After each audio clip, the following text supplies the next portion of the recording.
ഇത്രയെന്ന് പ്രാർത്ഥിച്ച് ഉപ്പ് മാതാവിൻ്റെ നേർച്ച വസ്തു ഉപ്പ് മാത്രമേ ഉള്ളായിരുന്നു അന്ന് എൻ്റെ കയ്യിൽ. അത് കഴിച്ചു. അന്ന് രാത്രി ഞാൻ 11:30 മണിക്ക് അച്ഛൻ്റെ ധ്യാനം കേട്ടു. അപ്പം അച്ഛൻ പറഞ്ഞു, പിന്നെ യൂട്രസ് പുറത്തേക്ക് വന്നൊരു രോഗി പിന്നെ ഇവിടെ വന്ന് സാക്ഷ്യം പറഞ്ഞു. ആ യൂട്രസ് അച്ഛൻ സാക്ഷ്യത്തിൽ ധ്യാനത്തിൽ പ്രാർത്ഥിച്ചുകൊണ്ടിരുന്നപ്പോൾ യൂട്രസ് അരമണിക്കൂർ കഴിഞ്ഞപ്പോൾ തന്നെ മേലോട്ട് കയറിപ്പോയിന്ന്.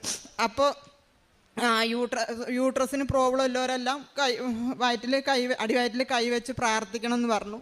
ഞാൻ അപ്പം തന്നെ അടിവയറ്റിൽ കൈവച്ച് പ്രാർത്ഥിച്ച് മാതാവിനോട് പ്രാർത്ഥിച്ചു, മാതാവേ രാവിലെ 5:30 മണിക്ക് ജോലിക്ക് പോകണം, അപ്പം എനിക്കൊരു കുഴപ്പമില്ലാതെ ഇത് ഉള്ളിലേക്ക് പോകണം എന്ന് ഞാൻ മാതാവിനോട് പ്രാർത്ഥിച്ചു.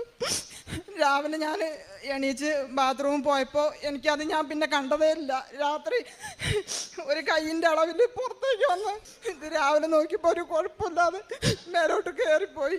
ഞാൻ